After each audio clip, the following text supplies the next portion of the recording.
Alright, welcome back everyone. I hope that you've been enjoying this class. Today we are going to work on the present perfect simple. So to take a quick moment, if you remember, we've worked on the present simple, present progressive, and now we are working on the present perfect simple. So as you can see, there's a little bit of a pattern. So to finish out the present, we have one more class after this one, which would be the present perfect progressive. So really there are 4 types of subsections in each of the 3 types of tenses. Okay, so let me explain myself. So we have the present, and within the present there are 4 sections. The present simple, present progressive, present perfect simple, and present perfect progressive. So we will have these 4 sections in the past as well as the future. So you can just kind of see the pattern and keep that in mind, okay? So to go on with our presentation, we have the definition of the present perfect simple, which states that the present perfect simple expresses an action that is still going on or that stopped recently but has an influence on the present. It puts emphasis on the result. So that's something important to keep in mind, that it puts emphasis on the result. We will go in and analyze more in depth this description later on, but you can take a few moments to go ahead and write this down if you would like, and we will break that down in one of the next coming slides. So as you can see on this slide, the main verb that we use in the present perfect simple is have, to have, okay? And it's pretty easy. If you go ahead and take a look over here, we can see that he, she, it uses has, but all the rest use have. So there are 2 types. If you're using he, she, it, remember to use has, and everything else is have. So that's pretty simple. Now, I know we haven't covered it yet, but the verb will be conjugated in the simple past, okay? So we just need to keep that in mind. That's something important. All the verbs, and we'll see the sentence structure in the next slide, they will be conjugated in the simple past. And so here, we have a few exceptions in spelling when adding ed, okay? So the general rule for the simple past is to add ed onto the end of the word. But these are the exceptions that we will see in this spelling. So if we look in the first line, it says after a final e, the letter e, only add a d. So in this example we have love. The word love ends with an e. However, we don't add ed. We only add a d. Okay? So I think that's pretty simple, pretty easy to understand. The next one's a little bit trickier, so I will help you and I will explain that into a little more depth. It says the final consonant after a short stressed vowel, or L, as the final consonant after a vowel is doubled. Okay, it's a lot, right? But let me break this down. So the first example I will use. So the final consonant, so in this case it would be the T, after a short stressed vowel, which would be the I, okay, so the final consonant, or an L, okay, it doesn't matter if it's after a stressed or not, it just has to be an L. If that is the final consonant, it is doubled. So in this case, we have the vowel, that is a short sound, the I, and it ends with a consonant, which means that we must double it. So we double the T and add the ed, so it is admitted. And then this is an example with the L. So we have the short sound, doesn't always have to have the short, but it does. We have an L, so we double the L and add ed and get traveled. Now, if you look to the bottom left, there's a tip. And so that's something that I'm going to explain here, but I'll read it out first. It says, as you can see, to the right in the spelling exceptions, only in British English do you add the double L to words that end in L after a vowel. As you can see, there are a few differences between British and American English other than accents and common words or phrases. So that is something to keep in mind. You will see both versions depending on whether it's British or American English.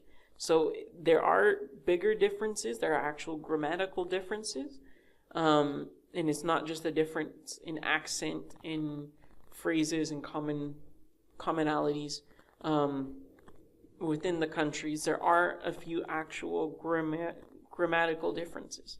So that is something to keep in mind. I'm American, so I will tend to use the American way, but I like to teach English as open as I possibly can, so you do understand that. And now we'll move on to the final exception, which is if there is a final Y after a consonant, the Y becomes I.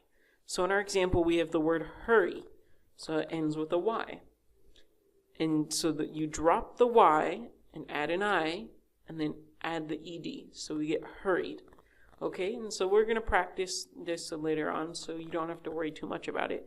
But the final thing in this slide that I'd like to point out is the top right corner, and it says there are many signal words in the present perfect simple. A few examples are already, ever, just, never, not yet, so far, till now, up to now. All right, so the reason this is important is because signal words are kind of like clues, or for those of you who are Spanish speakers, pistas. These clues will help us know that we are speaking in the present perfect simple.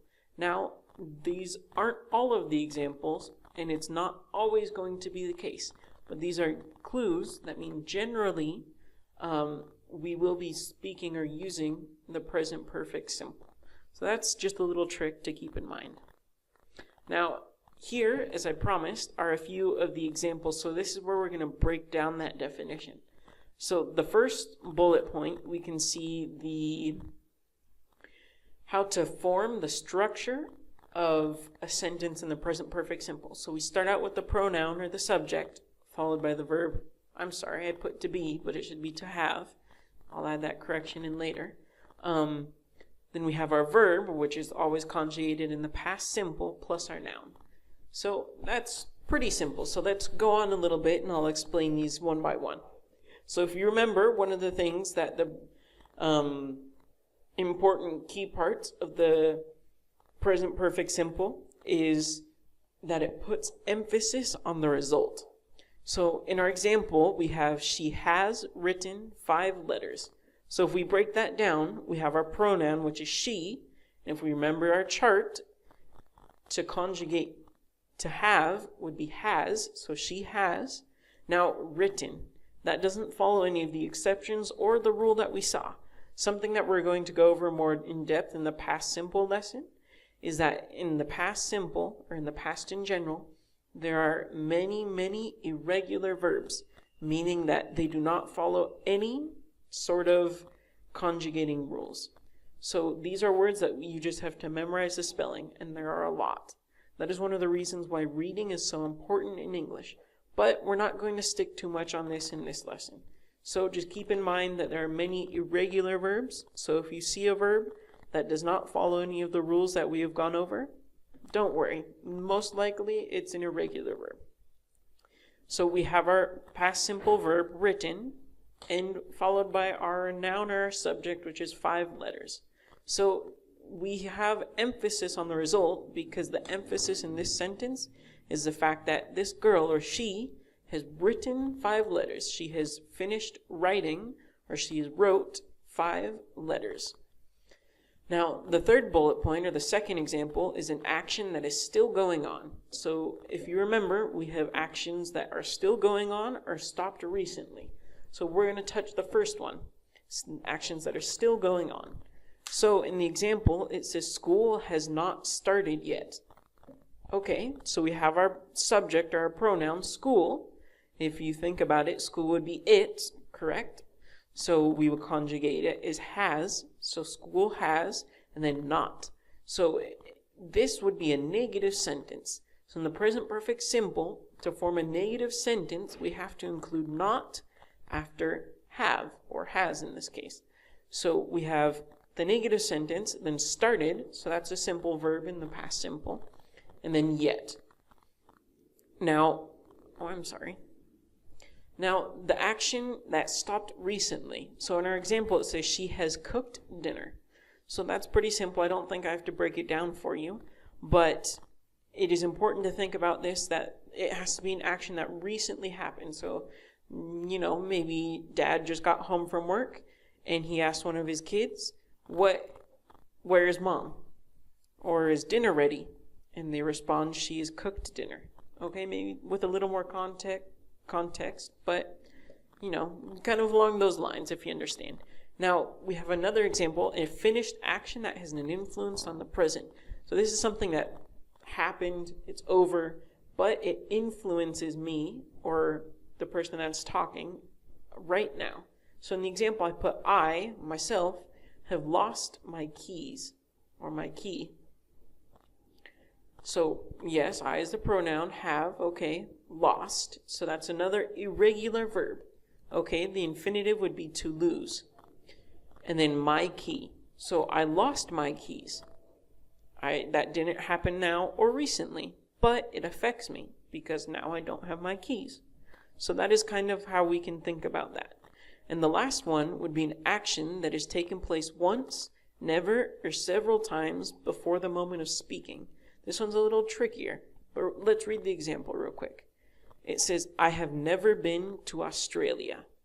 So we can see the basic structure at the beginning. Never, okay, we have to include once, never, or several times, so never.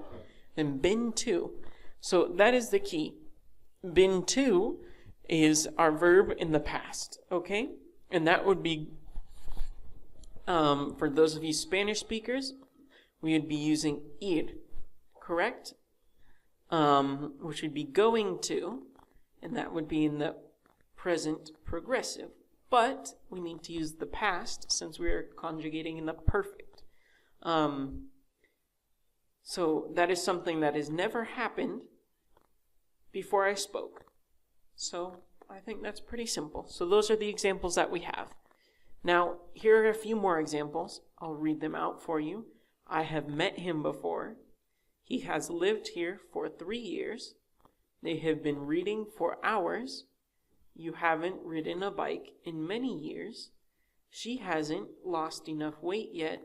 My friends haven't ever gone to France. So those are, in the middle column, those are all negative examples. And if you realize, we used conjunctions. Okay, so you can say have not, or combine them, shorten it, and use haven't. And then, as you can see, when we ask questions, generally we switch have and the pronoun around. Not always, but generally. So those are examples. Feel free to pause the video and write them down or practice them. Study them out in your mind. Break them down in parts if there's one that you don't understand. But those are just a few examples for you to study. And to finish, I left this grammar quiz here for you. I know it doesn't fit perfectly on the page. And generally I put questions, but I think that you will take enough time taking this little grammar quiz. So feel free to take a minute. You can take a screenshot and print it out, or you can just put pause and answer the questions in your notebook real quick. And I will include the answers at the end of the video. So I hope that you have a good time. I hope that you've learned enough and that you understand the basics of the present perfect simple and that you can complete the exercises in this chapter. So thanks for being with me. Good luck. I'll talk to you later. Bye-bye.